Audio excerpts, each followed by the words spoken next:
To Peter Little from Anchor Capital to talk about the international markets. Peter, welcome to the show. 12 days up in a row for the Australian market. That's what really startled me this morning. Yeah, thanks. I mean, they obviously cut rates pretty much like everybody else seems to be doing around the world. So the dollar, I mean, the Aussie dollar even rallied last night, which won't please the Reserve Bank of Australia at all. So yeah, it's certainly an interesting one. I don't have any strong views on that, but yeah. Yeah. Okay, well, Australia is one thing, South Africa is another, and the United States is something completely different because the world is going to be focused on the Labour Department this afternoon when they release the monthly non-farm payrolls data. Last month they created 252,000 jobs, I think it was. What do you think this time, and do you think it'll have a meaningful effect on the market? Will the market say, unless it's 100,000 or 500,000, nothing's going to happen apart from this thing continuing to go up?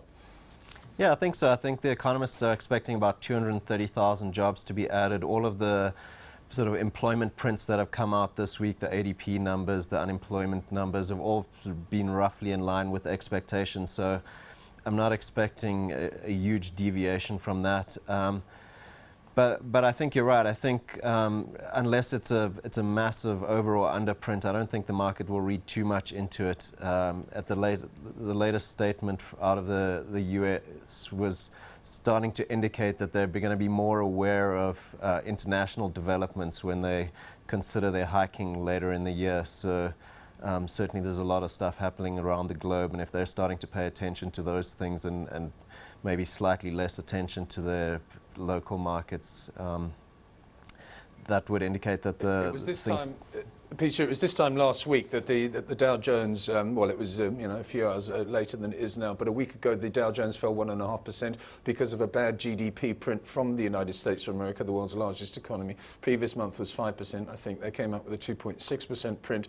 Market fell. And when I came in on Monday morning, I thought to myself, well, with the Greek problems still hanging over the European markets and with the Dow Jones down 1.5%, close to 17,000, maybe the week would be a bad one. But look at this thing now. It's nearly 18,000 the Dow. Everything's sunny in the world market garden again.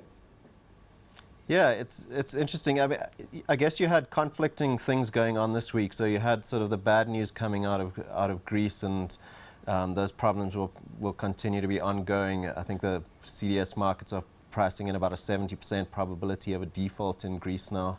But then on the flip side of that, you had some positive news out of China where they lowered their reserve ratio by about 50 basis points and injected some liquidity into that market. So I think you've got all sorts of moving parts around the globe, and the thing about the US seems to be a relatively stable story compared to all of that. So I guess attracting good flows and continuing to go up. Any chance this European story is going to start to become meaningful again? I mean, people say to me that the Romans once said that Greece is a country with a great history, but it's a small country, 11.5 million people, but it seems to be exerting an influence again. And I think the main story is that perhaps there's going to be political contagion given what has happened in the last 10 days or so. Any chance of that happening? Yeah, I think certainly the financial contagion is much more limited this time. I think the European banks have about 20 billion euros of exposure to Greek debt, which compares to about 300 billion last time. So last time the Greeks got into the same position, the Germans and the French had to worry that if they didn't resolve this, it could knock onto their home markets and cause them to potentially have to bail out their own banks.